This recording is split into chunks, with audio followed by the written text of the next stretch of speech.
The focus of God's man. Pag sinabing God's man po, ito yung mga tao na nagsisi ng kasalanan, pilit na tumatalikod sa kasalanan, at sumunod na sa ating Panginoon, at patuloy nang ipinamumuhay ang kalooban ng Diyos. Nandiyan po ba kayo? Amen. Sabi mo kapatid, ikaw yun. The focus of God's man ay mula sa makamundong pag-iisip at mula sa mga buhay na pariwara at mula sa pananaw na gulong-gulo nang tayo lumapit at kumilala sa Panginoon, lahat ng iyon binago ng Diyos. Madaling salita, yung buhay natin binago na ng Diyos. Amen po ba? At dahil binago ng Diyos ang buhay natin, yung focus natin, iba na rin. Yan ba kayo? Yung focus natin na bilang mga anak ng Diyos at bilang mga lingkod ng Diyos, kailangan sa bawat araw, doon tayo gumagalaw, doon tayo nabubuhay at doon tayo namumuhay sa focus natin. Alam niyo po, ang kaaway ay sadyang napakatuso. Ba't ko po nasabing napakatuso? Alam mo at alam ko, naligtas ka na. Amen po ba? Amen. Alam mo na alam ko at alam din ng kaaway na pinangahawakan mo ang kaligtasan mo. Pero sometimes, alam ng kaaway na tayong lahat ay nawawala din sa mga focus natin. Amen po ba? Amen. At yung focus na ito ay napakahalaga.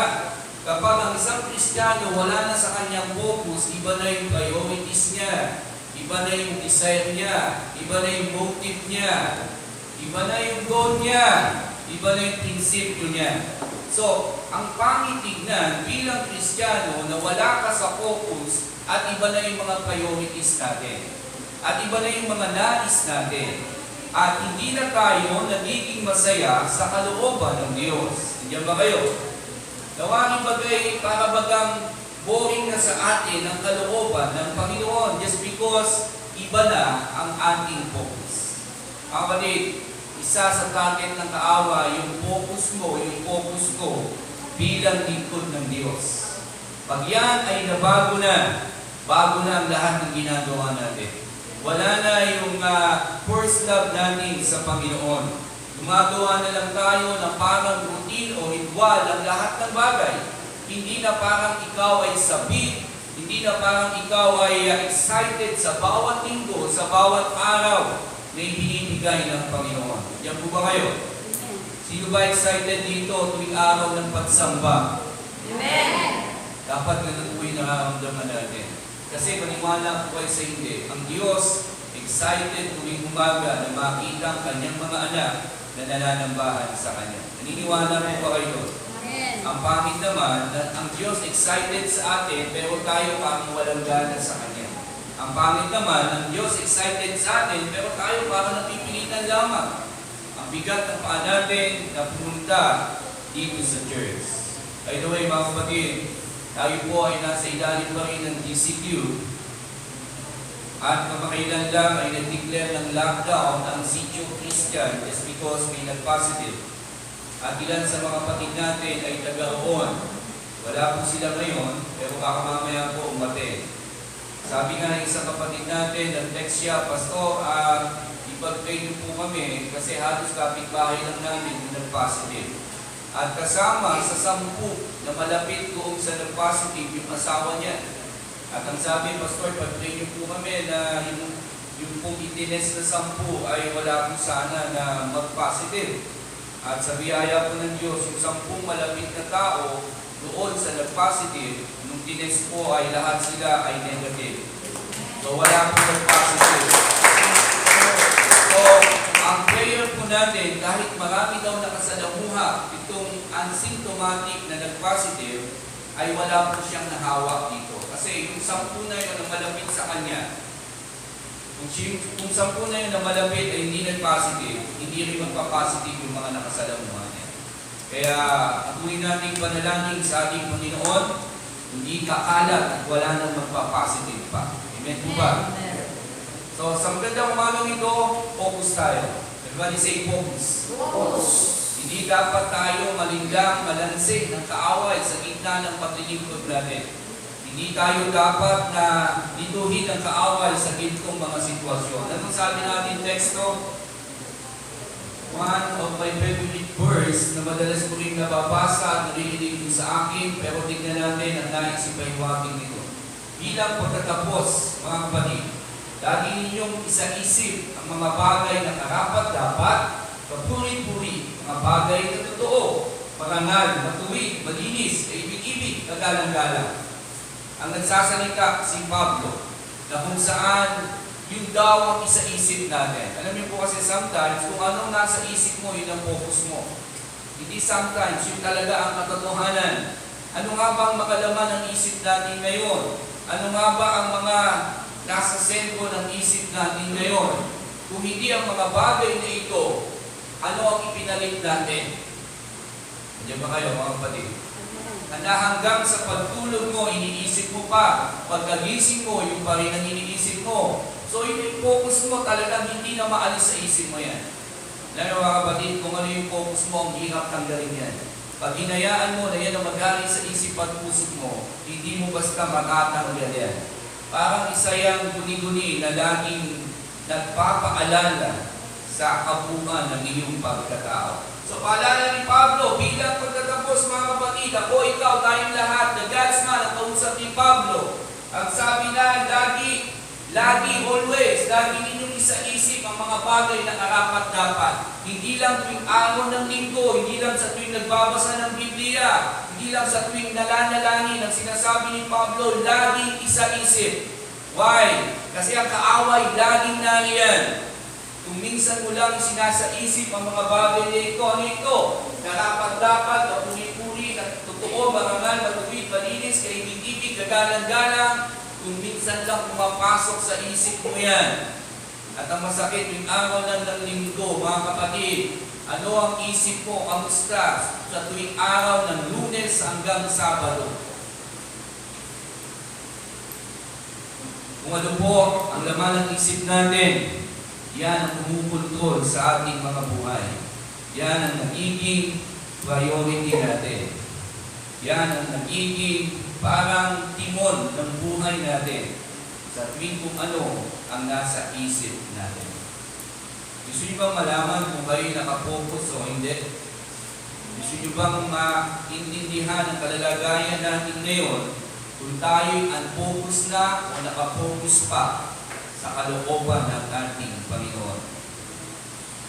Meron po tayong 7 paraan muli na ating titingnan. 7 ways to stay focused on Christ. Si Kristo lang naman ang kailangan natin unahin sa lahat ng bagay. At para manatili kang nakapokus bilang lingkod ng Diyos, mag-focus tayo sa ating Panginoon. Diyan ba kayo? Huwag mong kalilimutan ang Kanyang ginawa sa iyo. Hindi lang ang mabubuting bagay na natanggap mo, kundi ang pinakadakilang bagay na ginawa niya sa krus ng Kalbaryo para sa akin at para sa inyong lahat. Huwag natin kalilimutan yun. Diyan ba kayo? Sa gitna ng ganitong sitwasyon, bawal ang makalimutin. Bawal ang ulyanin. Bawal ang may Alzheimer disease na kung saan ang mabubuting bagay na ginawa ng Diyos ay Kanyang nakakalimutan. Ito po kasi ang ating kalalagayan. Kung ano ang kasalukuyang nangyayari, yun lang ang nakikita natin, yun lang ang naaalala natin, yun lang ang nagagawa natin. Singit ko lang po ang isang sikat sa social media na nakatiting sa FBI o NBI ngayon. Kilala niyo yan? Si FLM, Francis Leo Marcos alias ang pangalan ni Mamusi? Norman Mamusi. So, ba't ko na isingit ko? Kasi ang introduction natin ay huwag natin kalimutan ang kabutihan ng Diyos. According sa FBI, ang daming kaso ni Norman Mamusi at siya nga daw ay may iba't ibang kaso at may mga lumilitaw pa. Pero bago lumitaw yan, ang dami niyang ginawa sa gitna ng pandemic. halos naubos yung talagang personal na pera niya. Di na siguro mahalaga kung saan nanggaling yung pera na yon. Pero kung nakikita natin dito, ginawa niya yon na walang nagutos sa kanya. Ginawa niya yung sa gitna ng pangangailangan ng mga tao. Ginawa niya yon ng halos pagod puyat na talagang ipinuhunan ng lahat ng pinaghirapan niya. At hindi yun natapos ng isang beses paulit-ulit. Pero kung sinabi ng NBI, ang dami lalong natuwa at umabatidos.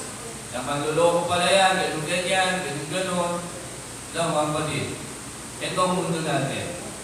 Gagawa ka ng magagandang mga bagay at kahit ialay mo ang buhay mo, ang daling makakalimutan ng tao yan. Kasandali at ilang mga problema at batikos o kasalanan na nagawa mo o nagawa mo na. Yan po ba kayo? Ibangin natin ang pananaw ng tao, although may mga naniniwala, although may mga nagbibigay papuri, pero ang punto ko dito mga kapatid, ang Diyos natin, 2,000 taon nang nakalipas ang ginawa sa atin. Kung yung ginahalimbawa ko, kailan lang nangyari, nakalimutan na ng iba. Pero ang Diyos natin na 2,000 taon nang nakalipas ang kanyang kamatayan at patuloy araw-araw ay nagbibigay ng patnubay sa ilang mga Kristiyano, di kong nakakalimutan yata na mayroong Diyos na nag-ingat at nag-iingat ng buhay nila. Nandiyan ba kayo? So ano yung 7 ways? We stay focused on guys. Pero lang tayo mga choices dito. Pero basahin muna natin ang sinasabi ng Galatians 2:20. Kaya hindi na ako nabubuhay ngayon, kundi si Kristo ang nabubuhay sa akin. At ang buhay ko ngayon sa katawan ay kinabubuhay ko sa pamamagitan ng pananampalataya sa anak ng Diyos na nagmahal sa akin at naghandog ng kanyang sarili sa akin. Ano ang sinasabi diyan? COVID or covenant? Sa tunay na naghandog na ng kanyang buhay sa Panginoon, alam mong tinutukoy dito yung covenant natin kay Lord. Kaya lang nakakalimutan yata natin. Dahil natatakpan tayo ng isang malaking problema. Ano yun? COVID-19. Yan lagi ang laman ng isip ng maraming tao. Yan lagi ang parabagang na tumatakot sa maraming tao. At nakakalungkot, maraming Kristiyano, apektado ng COVID na ito. Yan po ba kayo? COVID or covenant? Saan ka mag-focus? Sa issue ng pandemic na ito o sa covenant mo kay Lord na naiintindihan mo ang buhay mo ay niligtas niya at patuloy niyang iniligtas pa rin. At may pangako ka, hello, sa lahat ng tumanggap sa Panginoon at nagsisi, may pangako ka. Lahat tayo may pangako sa Diyos. Diyan ba kayo? Nagagawa niyo ba yung pangako niyo sa Panginoon? Sometimes tayo ang mag-follow up sa Diyos. Doon, yung pangako mo sa akin, kamusta na? Pero nakakalimutan natin ang pangako natin sa Panginoon. At may mga Kristiyano ang daling pangako sa Diyos. Pero nasaan sila ngayon?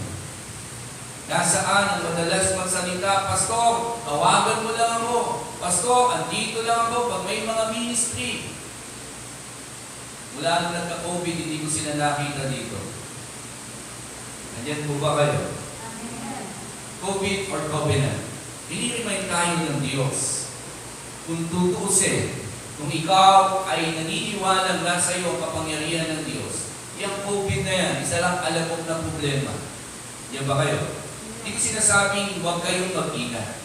Pero pag sa tuwing inaalala mo ang covenant mo kay Lord, yung COVID na yan, natatakpan yan sa isip at buong buhay mo.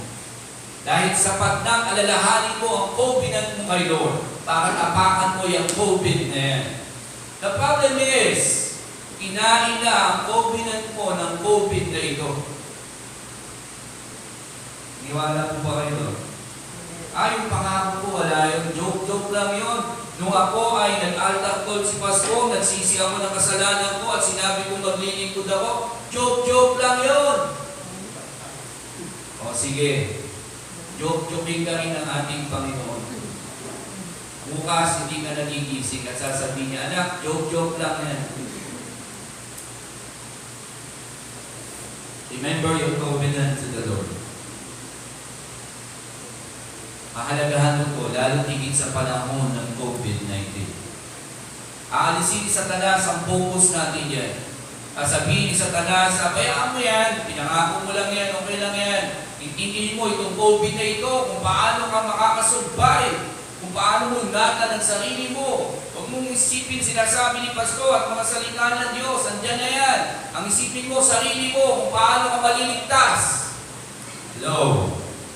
Remember the Word of God, sa diyan, ang nag-iingat ng kanyang buhay at siyang mawawalan nito. Pero ang sino man nagantog ng buhay para sa akin, ang siyang magkakaroon nito. Diyan ba kayo? Amen. Dinilin lang tayo ng kaaway. Noon pa hanggang ngayon. At ginagamit ang isang malaking problema para tayong lahat ay aliksin sa focus ng covenant na ito. Ang covenant ko at covenant nyo marahil ay magkaiba. May mga personal covenant tayo, may general covenant na ating ginawa lahat. Pero kamusta yung mga covenant na yan? Natutupad ba natin? So, kapag ako po ay nakapagtrabaho, asahan niyo po, papasaykin ko natin yung church. Pastor, pag-pray niyo po ako makapagtrabaho. Hello, dami natin covenant kayo. Wala pang COVID noon, natakpan na. Lalo na may COVID ngayon.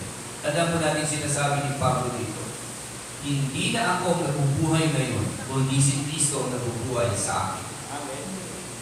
Pwede nyo isipin, habang pinabasa nyo ito, kayo ang nagsasalita.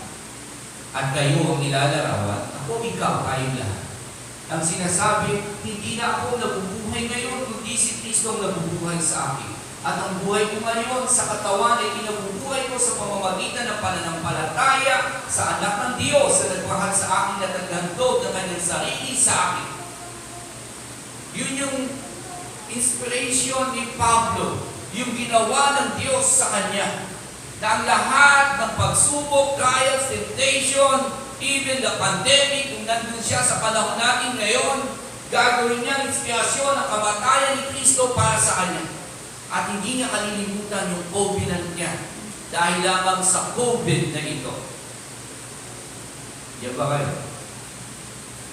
Kaming Kristiyano, hindi man tinamaan ng disease na ito o ng pandemic na ito, pero tinamaan ng COVID presence. What I mean, yun na lang ang laman ng isip niya.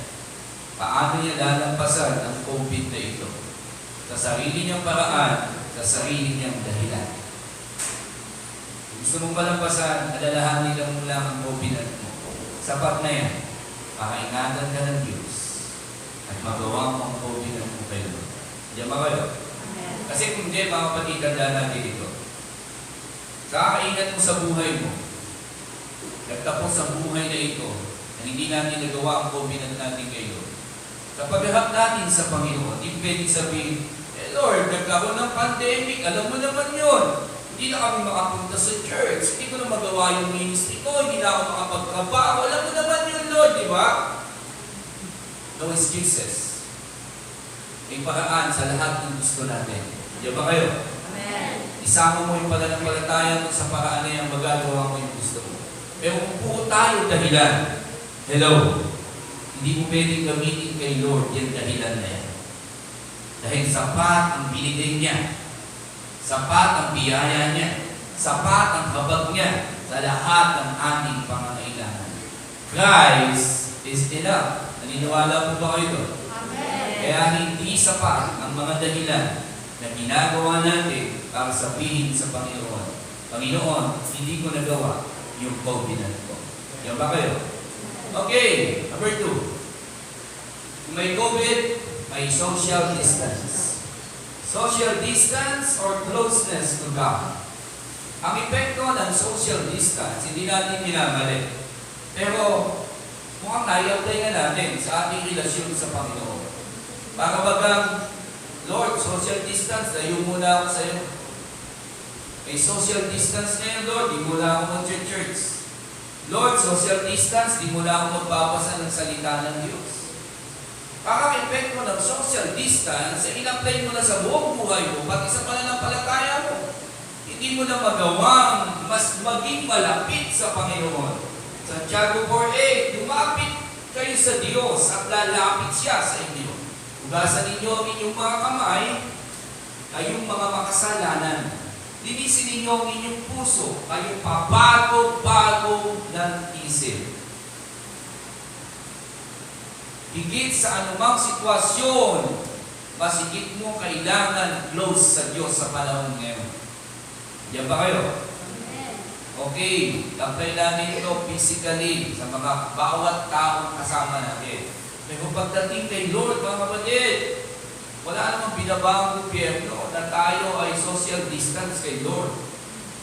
Diyan ba kayo? Higit sa panahon ngayon na mas malapit tayo dapat sa Panginoon. Mas close tayo dapat sa Diyos.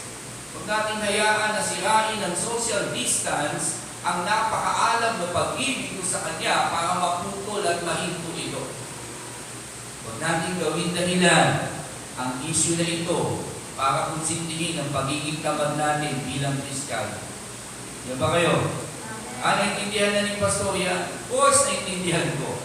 Pero hindi ka maintindihan ng Diyos. Di ba understanding ng Diyos, Pastor? Oo. Pero hindi natin malilinlang at masusuhulan at mabibilog ang ulo ng Diyos. Maari ako, pero ang Diyos hindi. So, kailangan natin makita sa kalalagayan ng ganitong pandemic, mas dapat close tayo sa Panginoon. Ang tanong ko nga, may na-develop ba sa mga prayer time natin? May na-develop ba sa mga devotion natin? O talagang mas nag-siesta tayo dahil may COVID? Sinamantala natin na mas maging tamad at mahina dahil sa ganitong kalalagayan. Hello, mga anak ng Diyos! Hello, mga lingkod ng Diyos! Mas maging alert, aware tayo sa gitna ng ganitong sitwasyon. Year 2000 is the year of preparation. Preparation for what?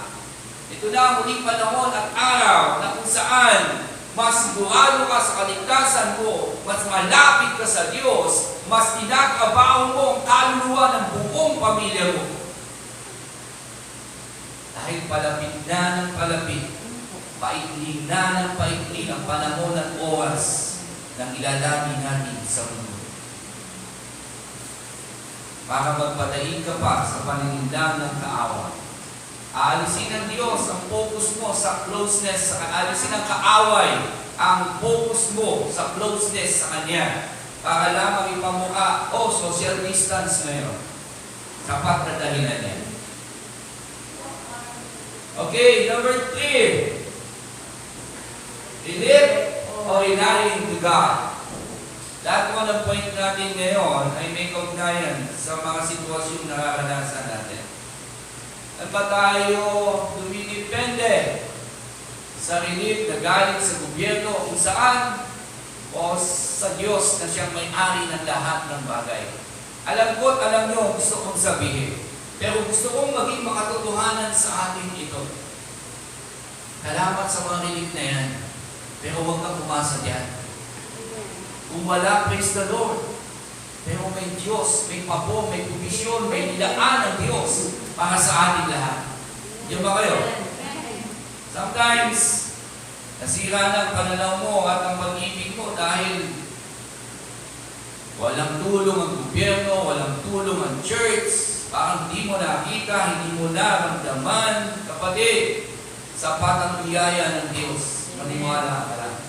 Awit 32 verse 10, labis na pagdurusa ang taong masama, ngunit ang tapat na pag-ibig ni Yahweh ang mag-iingat sa sinuman na nagtiniwala sa Kanya. Nagdurusa ang mga taong masama. Bakit? Saan umaasa? Sa tulong ng gobyerno, sa tulong ng ibang tao, sa tulong ng kahit sino man. Pero yung taong matuwid, saan umaasa? Sabi doon, ngunit ang taong tapat, ang taong Ngunit ang tapat na pag-ibig ni Yahweh ang mag-iingat sa sinumang nagtitiwala sa Kanya. Amen. Yung nag-i-rely sa kalooban ng Diyos. Ang sabi ng Lord ay patuloy na nag-iingatan at patuloy biyaya ay sapat sa Kanya. Yan ba tayo? Alam natin to, alam na natin yan. Pero kamusta? Baka nadadaig ng ating pag-asa sa gobyerno. Alam niyo po, salamat sa gobyerno, pero kahit kailan, ni 1% hindi ko inasahan na kami mabibigyan ng ayuda. Pero salamat, napasama ako sa ayuda. Kalooban pa rin ng Panginoon. Pero yung buong pag-asa mo nandun sa gobyerno at 1% sa Diyos, pag wala binigay ang gobyerno, ang sama na ng loob mo. Kasama ka na sa nagwawala dyan, kasama ka na dun sa mga babae, hindi iniintindi yung mga nagbabantay, walang warranty pass, at karang talagang nag-ukomentado na kasi walang matanggap sa gobyerno. Dami natin napapanood sa Facebook niyan, na talagang ang pag-asa nila, ang tulong lang ng gobyerno. Na kapag walang tulong ng gobyerno, wala na. Kaya ngayon isang sikat na personalidad, dalawa o tatlong araw pa lang nagsasarado ABS-CBN, pinuproblema na ang ikabubuhay nila. Although nagsasalita siya para sa lahat, pero napakayaman ng taong ito para problemahin yung kanyang kakainin. Why? Kasi ang pag-asa nila, kabaho nila, gobyerno. Kaya nga pinakikita ng Diyos ngayon kung sino ang dapat asahan. Amen. Walang trabaho, nagkukulang ang gobyerno, nauubos ang mga ipon mo. Pinakikita ng Diyos ngayon sa paraan na ito, ako ang inyong asahan. Amen. Diyan ba kayo? Amen. Mabubuo ang lahat ng bagay sa mundo at masisira. Subalit ang salita ng Diyos kahit kailan ay hindi magkakabuti. Amen. Sometimes tayo mga Kristyano, hindi nagiging magandang halimbawa kung sino at paano at sino dapat ang asahan. Minsan, pangunahin pa tayo sa mga reklamador. Minsan, pangunahin pa tayo sa mga walang pananampalataya. Nakakalimutan natin na may Diyos na nangako at may Diyos tayong pinaglilingkuran. Don't rely on relief. Rely your God. Sa ating buhay na Diyos. Salamat kung may ibigay ang gobyerno. Pero higit na salamat sa biyayang tama ng ating buhay na Diyos. Nandiyan ba kayo? Amen. Dahil hindi lang pilit ang kayang ibigay ng Diyos sa'yo. Sa lahat ng bagay na kailangan mo ay inihanda na ng Diyos para sa'yo. Naniniwala ka ba doon? Sabi mo sa katabi mo, kapatid, maniwala ka na. May inihanda ang Diyos para sa'yo. Sabi ng batang babae, Pasto, ano yung boyfriend? Tsaka ano yun? Iba yung inihanda ng Diyos para sa'yo. So, okay. Number 4, stay home or stay in God's presence. Marami o ilan pang mga kapatid ang hindi ko nakikita sa church kasi naka-stay sa bahay. Salamat kung habang nasa bahay ay nananalangin at mahundog na tumatawag sa Diyos. Salamat. Kaya kung ginagawa lang natin dahilan ang stay at home para lamang konsintihin ang lahat ng ating siyesta sa buhay, kapatid, nakakahiya kayo. Sa tuwing mahaba dapat ang oras natin, mahaba ang oras natin para makipagtiig. Hindi mag-Facebook, hindi mag-YouTube, hindi mag-cellphone. Manalangin, magnilay-nila. Stay home or stay in God's presence. Nakatulong ba ang quarantine para mas tayo ay makapaningin sa Diyos o mas lalong umaba ang katamaran natin na talaga nagpapalipas na lang tayo ng oras para hindi mo maramdaman ang kainipan ng problema ng pandemic na ito. Alam niyo po, kapag ikaw nasa presensya ng Diyos, mas hindi mo makaramdaman. Everything is normal. habang ikaw ay nasa presence ng Panginoon. Wala kang fear, walang agam-agam, at ikaw ay always ready, anuman ang sitwasyon dumating. Pag nasa presence ka ng Lord, wala kang kinakatakutan. Diyan ba kayo? Amen. Niniwala mo ba kayo sinasabi? Dahil namang oras dumating ang Panginoon, Lord, handa na ako. Handa na akong sumabay sa iyo, handa na akong kunin mo. Pag nasa presence ka ng Panginoon, mga kapatid, parang ang lahat sa iyo ay sapat na. Anong sinasabi ni David dito? Kahit isang araw lamang, mas gusto ko sa templo kaysa 1,000 araw na iba ang tahanan ko. Gusto ko pang maging bantay sa pinto ng iyong templo kaysa ako'y tumira sa bahay ng mga palalo. Anong sinasabi ni David yan? Siya ay manatili sa presensya ng Diyos kaysa manatili sa mundong ito. Kapag tayo po nananalangin, nagbabasa ng Bible, nahahanasan niyo yung kapuspusan, ibig sabihin nun, naroon kayo sa presence ng Diyos. Iba parang ayaw natin matapos. Kasi pag natapos ito, kakaharapin mo na naman ang mga problema, makakamdaman mo na naman. Pero pag nandun ka na sa presence ng Diyos, wow! Yun na yung ultimate satisfaction na hinahanap ng sarili mo. Kung hindi mo pa natagpuan yan, kapatid, dapat maranasan mo. Kaya nga kapag tayo naroon na sa Panginoon, mananatili na yung pakiramdam na iyon. Mananatili na nandun ka sa presensya ng Diyos. Meaning, wala nang lahat ng kapitalian. Wala nang lahat ng pagkatakot. Wala nang lahat ng problema. Everything is positive. Lahat ay positibo na ayon sa lahat ng nararanasan at mararanasan. Stay at home or stay in God's presence. Kailangan natin maintindihan sa gitna ng mga termino at mga pangyayaring pinababa ng gobyerno, meron pa rin tayong dapat ginagawa para sa sarili natin sa harap ng Diyos. May sarili tayong paraan na hindi naman natin nilalabag ng gobyerno. Yun lang ay huwag maapektuhan ng ating relasyon sa Panginoon. Nilagyan ng barrier ni Satanas. Nilagyan ng harang ni Satanas ang ating relasyon sa Diyos para tayo hindi na tuluyang makalapit sa Kanya. Sabi ng quote sa nabasa ko, your safety is not your distance from the danger or from danger. Your safety is your closeness to God. Hindi naman talaga yung paglayo mo doon sa panganib ang talagang safety mo. Ang safety mo ay ang paglapit mo sa Diyos. Ang safety mo ay yung closeness mo kay Lord. Yung lagi kang nakikipag-liig at naroon sa presensya niya.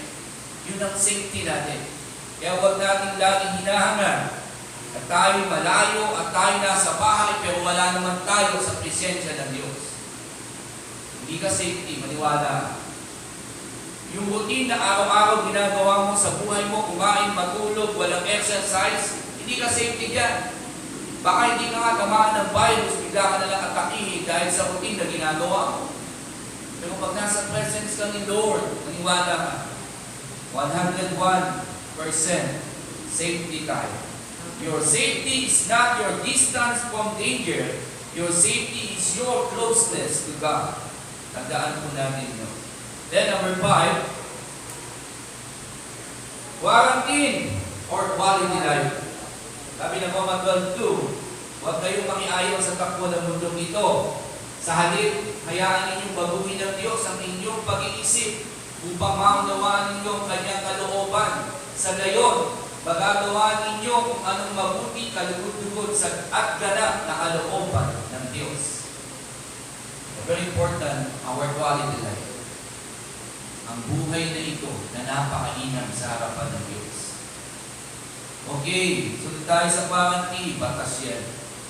Pero puro quarantine, hindi mo nakita na yung quality life ay tinitignan ng ating Panginoon. Sumusunod tayo sa gobyerno ng tao, pero lumalabag tayo sa gobyerno ng Diyos. Tinitignan ng Diyos ang ating kanya-kanyang buhay.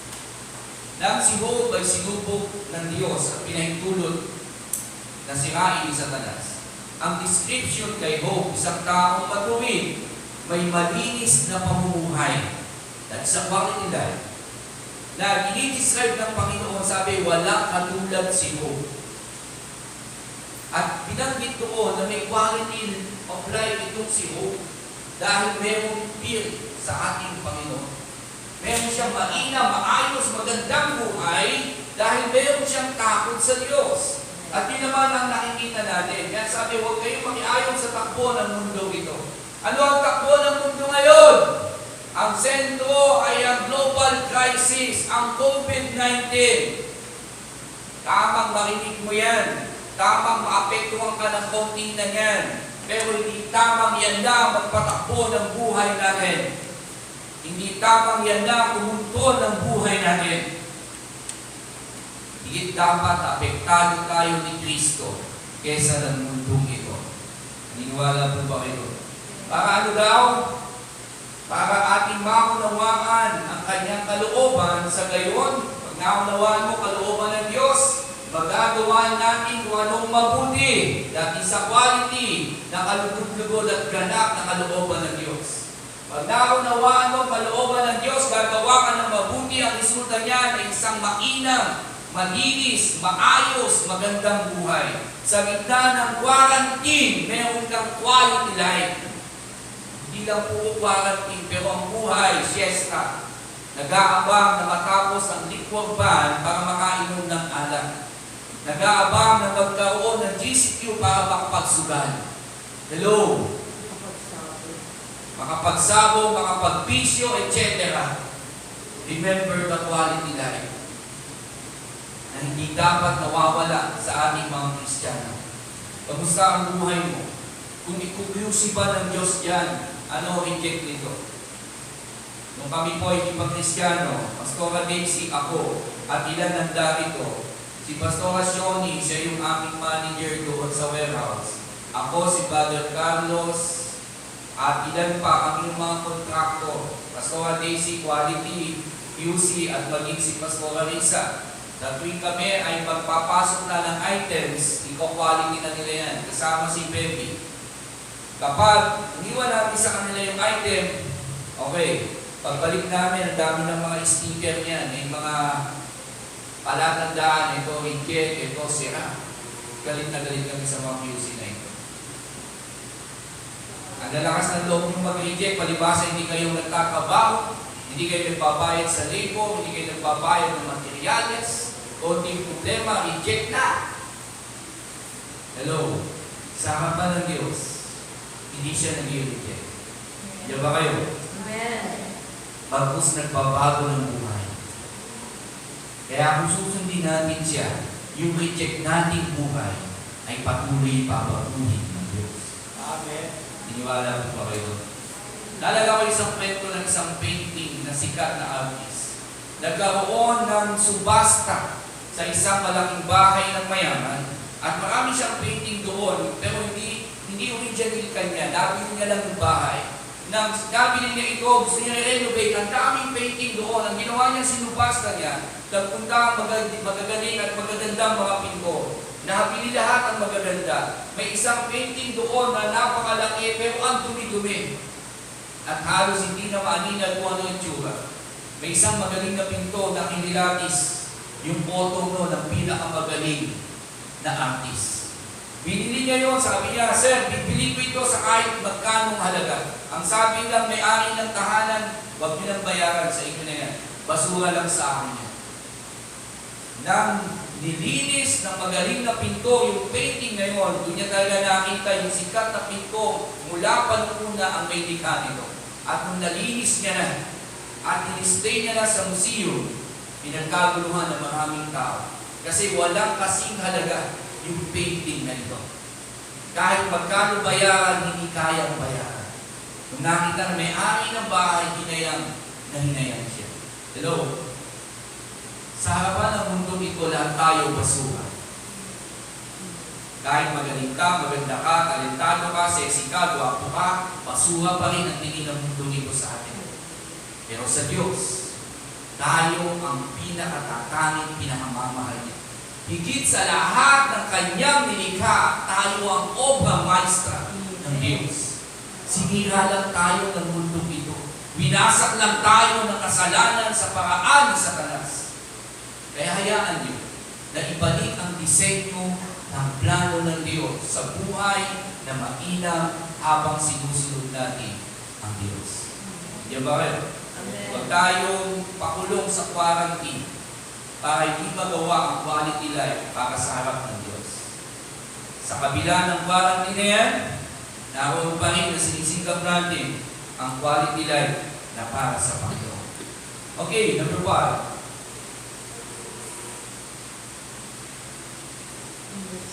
Number 6.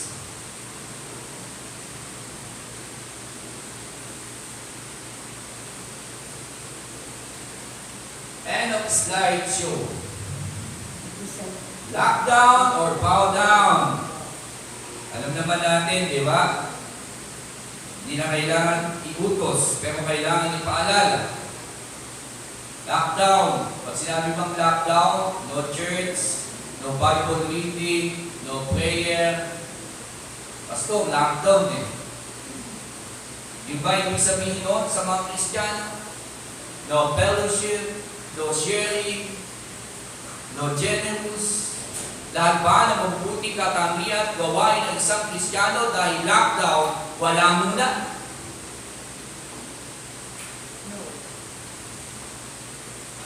Higit tayong dapat manalangin sa mga panahong ganito. Higit dapat tayong magtipon-tipon at sama-sama sa kalooban ng Diyos sa panahong ganito. Mas kailangan natin makita ang pabor at bisyon ng Diyos habang tayo nananalangin. Kapatid, subukan niyo po. Habaan ng oras ng prayer. Subukan niyo po na bago kayong manalangin ay magpasalamat muna tayo. Sabi doon, before we ask God for anything, we must first thank Him for everything. Bago tayo humingi ng lahat ng bagay, pasalamatan natin muna ang Diyos sa lahat ng bagay na nakanasa natin. Ang hirap, hinihingi natin ng maraming bagay, pero hindi mo na-acknowledge at pinapasalamat ang maraming bagay na binigay at ginawa na ng Diyos sa buhay mo. Ang hinahanap mo yung wala sa'yo, pero hindi mo na-acknowledge at na-appreciate yung meron ka at meron ka na binigay na ng Diyos. Pilit mong hinihingi sa Kanya yung wala sa'yo na hindi naman kalooban ng Diyos na maging sa'yo. Dahil yung nasa iyo ay sapat na para hindi mo na hiniin yung bagay na wala sa'yo. Unawaan niyo yung sinasabi ko mga kapatid. Ang dami nating panalangin na pilit sinisiksik kay Lord. Pero ang dami ng tinugon at binigay ng Diyos na hindi mo nakita, hindi mo naanila, at hindi mo naramdaman.